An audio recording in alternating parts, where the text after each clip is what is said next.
করেছেন? হ্যাঁ, আমি প্রথমেই শুরুতেই নিয়েছি টিকা।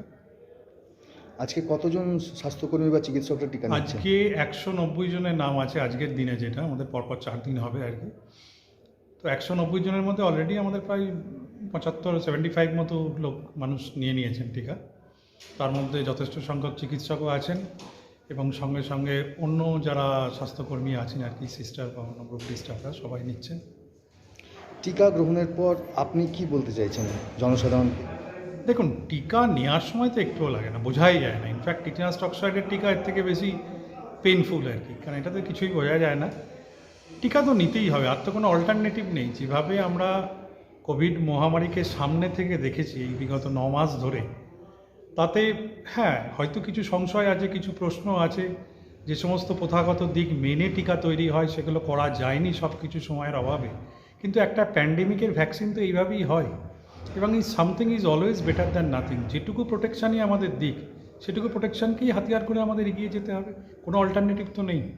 টিকা গ্রহণের পর কোনো রকম শারীরিক অসুবিধা? একদমই না। টিকা আমরা নিয়েছি সকাল ৯:৩০ নাগাদ, তারপর থেকে আমি আমার রুটিন কাজকর্ম করে যাচ্ছি। এখনও দেখছেন হসপিটালেই রয়েছি, কোনো অসুবিধা নেই, কিচ্ছু হবে না, কোনো ভয়ের কিছুই নেই।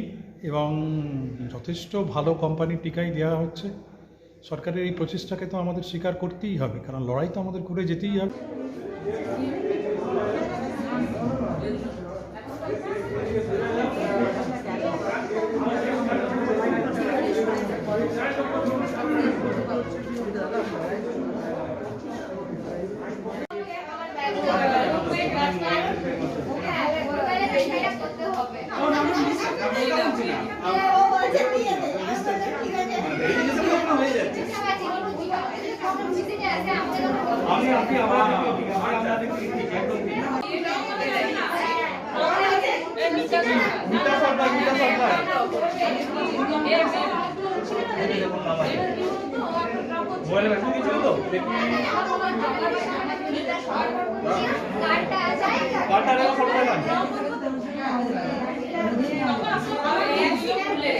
না